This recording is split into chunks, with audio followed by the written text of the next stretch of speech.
بڑا چھوٹے کے لیے کچھ کرتا ہے تو اس سے مطلب خدمت نہیں ہوتی، اس سے مطلب خدمت نہیں، یہ ایک تفسیری جملہ ہے، سن لیں، اس سے ہر جگہ مطلب خدمت نہیں، اس سے کبھی کبھی مطلب تصدیق بھی ہوتی ہے۔ تصدیق کیوں کہ میٹرک کے طالب علم کے سرٹیفکیٹ پر ظاہر ہے کہ کوئی پرنسپل ہی مور لگاتا ہے، تصدیق کرتا ہے، اس کو اگر اسے اٹیسٹڈ کروانا ہوگا تو جائے گا کسی پرنسپل کے پاس، کوئی پوچھے صاحب آپ اتنے پڑھے لکھے ہو میٹرک کی سندوں پر مورے لگا رہے ہیں، تو فرمایا بڑا ہی لگائے گا نا مور۔ اللہ نے حکم فرمایا اور میرے نبیوں کی اولاد کی عظمت کے منکر ہو، میرے تو ولیوں کی عزت یہ ہے کہ موسیٰ کلیم اللہ جیسے ان کی دیوار تعمیر کرتے ہیں۔ کہو سبحان اللہ۔ اور یہ قرآن کی بات ہے، ہر وقت بدعت کی رٹ لگانے والوں کو میں کہتا ہوں یہ مقام پڑھ کے دیکھو، 16ویں پارے کا پہلا ہی رکوع پڑھ رہا ہوں میں۔ اب دیکھو میں آل رسول کی بات کر دوں آپ کے سامنے، یہ بھی قرآن سے، یہ بھی قرآن سے۔ وقال لهم نبيهم من آية ملكه أن يأتيكم التابوت فيه سكينة من ربكم وبقية مما ترك آل موسى وآل هارون۔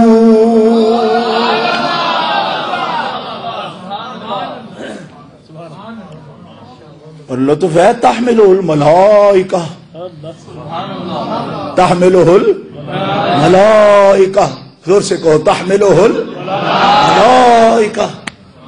اگر معنی آپ کو آتا ہوتا تو پھر لطف لیتے آپ کہ تحملہ الملائکہ کا مطلب کیا ہے۔ فرمایا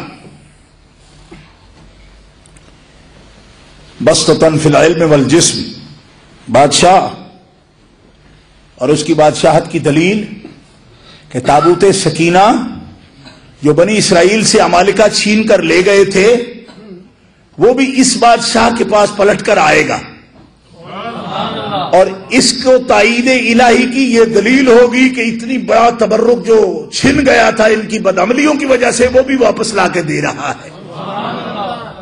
اب یہاں سے واقعہ جب شروع کر رہا ہوں تو اسی طرح تھوڑا سا عرض کر سکتا ہوں۔ تابوت، اور اس کو تابوت سکینہ کہا، رحمت کا صندوق، اور اس میں کیا تھا؟ بقیۃ مما ترک، اس میں کچھ نشانیاں تھی، کچھ تبرکات تھے۔ کیسے؟ آل موسیٰ و آل ہارون، موسیٰ علیہ السلام اور ہارون علیہ السلام کی اولاد کے پرانے کپڑے، حضرت ہارون علیہ السلام کا پرانا جوتی کا جوڑا، حضرت موسیٰ علیہ السلام کا ٹوٹا ہوا عصا، حضرت ابراہیم علیہ السلام کا فوٹو، زور سے کہو سبحان اللہ۔ بلکہ قرطبی کی ایک بات کہہ دوں، علامہ قرطبی کہتے ہیں اس میں ایک فوٹو ایسا بھی تھا کہ جس میں ایک ہستی سامنے کھڑی ہے اور دائیں کاندھے کے پیچھے ایک بندہ کھڑا ہے، اور اس کے نیچے لکھا ہے، اور یہ بات بنی اسرائیل کی ہے، سرکار کے تشریف لانے سے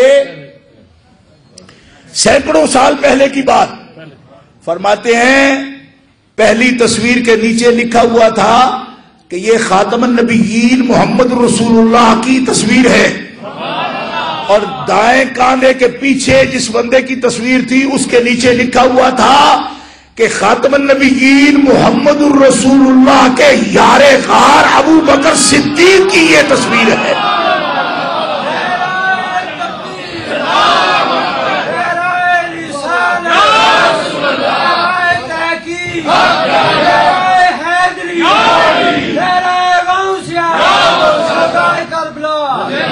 آپ نے سنا، آپ کو لطف بھی آیا ہوگا، لیکن میرے لیے ایک مشکل ہے اس میں۔ کیوں کہ جب تک کوئی جسم بنے نہیں، کوئی شکل بنے نہیں، اس کی فوٹو کیسے بنتی ہے؟ جو پیدا نہیں ہوا اس کی فوٹو کس نے کھینچ لی؟ یعنی پیدا ہونے سے سینکڑوں سال پہلے، اور یہ کہہ بھی مفسر رہا ہے، علامہ قرطبی کہہ رہے ہیں۔ مطلب یہ ہے کہ فوٹو تو تبھی ہوگی جب کوئی پیدا ہوگا، جس کی شکل ہو چکی ہوگی، جنم لے لیا ہوگا، اس کا تو فوٹو ہوتا ہے، اور جو ابھی پیدا ہی نہیں ہوا جی اس کا جسم ہی نہیں بنا، تو فوٹو کدھر سے آ گیا؟ اب مفسرین لکھ گئے صرف سننے کی حد تک آپ سبحان اللہ بھی کہہ سکتے ہیں، نعرہ بھی لگا سکتے ہیں، لیکن غور بھی تو کریں نا اس پر۔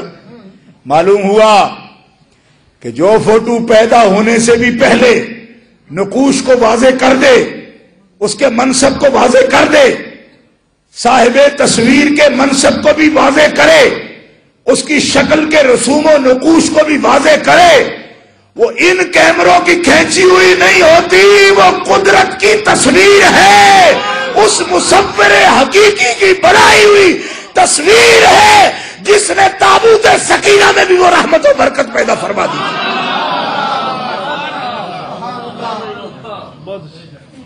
اور اس کا کام کیا تھا کہ اس کے اوپر ہاتھ رکھ کے بنی اسرائیل کسی بھی مصیبت میں دعا کرتے تو اللہ تعالیٰ اس کے وسیلے سے کی ہوئی دعا کو رد نہیں کرتا، قبول فرما لیتا۔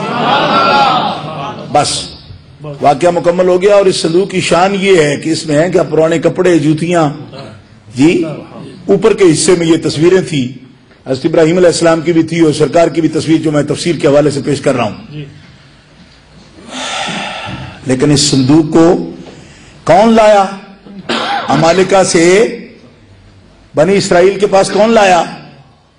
ہم اگر کسی بزرگ کا آخری سفر ہو تو بڑے ڈنڈے وغیرہ باندھ لیتے ہیں، بڑے بڑے بانس لگا کے لوگ اس کو برکت سمجھتے ہیں، جی کوئی نشانی ہو، قرآن مقدس ہو، اس کے لیے ہم ریل تیار کرتے ہیں، اس کو ادب سے رکھتے ہیں۔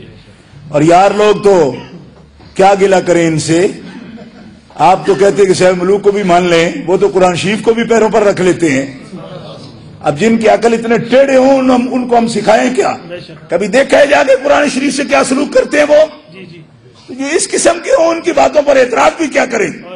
دوستو کون لایا اس تابوت کو اٹھا کے؟ نبیوں کا اور آل کا ادب یہ ہے تحملہ الملائکہ، ملائکہ کے کاندھوں پر وہ تابوت آیا ہے، فرشتوں کے جلوس میں آیا ہے۔ یہ قرآن پاک بیان کر رہا ہے، دوسرا ہی پارہ ہے، جو مرضی ہے مفسر جس کا آپ ترجمہ پڑھنا چاہے پڑھ سکتے ہیں، آپ بھی، اور آپ میں سے اگر کوئی کسی کے پاس بیٹھنے والا ہے وہ اس کو بھی بتا سکتے ہیں، آپ کے جہاں سے مرضی ہے اس کو اٹھا کے دیکھ لو۔ اب اس پر رک کر صرف ایک بات ایک جملے میں عرض کرتا ہوں کہ امام فخر الدین رازی رحمت اللہ علیہ فرماتے ہیں، آل موسیٰ کے پرانے کپڑوں کا ادب یہ ہے کہ اللہ تعالیٰ اس کا جو واسطہ پیش کرے، وسیلہ پیش کرے، اس کی دعا کو رد نہیں فرماتا۔ تو آل موسیٰ، موسیٰ یہ امام راضی کے لفظ ہے، فرماتے ہیں موسیٰ علیہ السلام سے محمد رسول اللہ کی شان بلند ہے، اور آل موسیٰ سے آل محمد کا رتبہ بلند ہے۔ تو جب رب تعالیٰ آل موسیٰ کے کپڑوں کا وسیلہ رد نہیں کرتا تو آل محمد کے نام کا وسیلہ بھی آ جائے گا تو اللہ دعاؤں کو رد نہیں فرمائے گا۔ ایک مرتبہ اور زور سے کہہ لیجئے سبحان اللہ۔ یہ قرآن ہے، قرآن ہے، اور یہ لوگ اہل بیت اطہار ایسے نہیں ہیں کہ جن کی عظمت کے لیے ہمیں کو تاریخ کا سہارا لینا پڑے، فلانی تاریخ میں یہ لکھا ہے، اس میں یہ لکھا ہے۔ جب قرآن عظمت بیان کرے تو تاریخوں کی کیا ضرورت ہے؟ لوگ اتنی مصیبت میں پڑے ہوئے ہیں، ڈی ایم پر بیٹھے ہوئے، پتہ نہیں کہاں سے ڈھونڈ کر لاتے ہیں۔ میں کہ پاگل ہو گئے ہو، سامنے پڑی چیز تمہیں نظر نہیں آتی اور کھوج لگانا شروع ہو گئے جس طرح کو کھرا کٹنا ہے کسی چیز کا۔ قرآن بیان کرو، قرآن تمہیں بتائے گا کہ ان کی عظمت کیا ہے۔ اتنی تفتیش کی تو ضرورت نہیں ہے بھائی، اتنی تلاش تو تب کرو کہ کوئی چھپی ہوئی چیز ہو۔ یہ وہ مقدس طائفہ، وہ جماعت ہے کہ جس کی عظمت خود قرآن بیان کرتا ہے۔ اور فرمایا ہماری یہ عادت نہیں کہ ایک نبی جس کو منتخب کیا اس کو عام سے ماحول سے اٹھا کر نبی بنا دیں۔ لوگ کہتے جی نبی کو تو پتہ نہیں تھا، 40 سال تک انہوں پتہ نہیں میں نبی ہونے والا ہوں۔ کل ہی میں یہ کتاب پڑھ رہا تھا کہ ما کنت تدری ما الکتاب ولا الایمان ولکن جعلناہ نورا، تو میں نے کہا لیکن جب آ گیا تیرے پاس تو آیا تو پہلی کا تذکرہ کیوں کرتا ہے؟ یعنی لیکن آنے کے بعد تیرے پاس آیا نا، وہ تو خود نہیں جانتا تھا، میں نے تجھے بتایا ہے۔ اللہ فرماتا ہے نا ہم نے وہ نور دیا جس سے تم سب کچھ سمجھ گئے ہو۔ کیا تم اس آیت کے اترنے کے وقت زندہ تھے لیکن سے پہلے؟ اگر لیکن کے بعد ہو تو اب تذکرہ اس کا کرو نا، اگر رب نے سب کچھ بتا دیا۔ معلوم ہوتا ہے تمہیں انبیاء کی تنقیص کر کے لطف آتا ہے، اسی لیے ان آیات کو دہراتا ہے، اور لیکن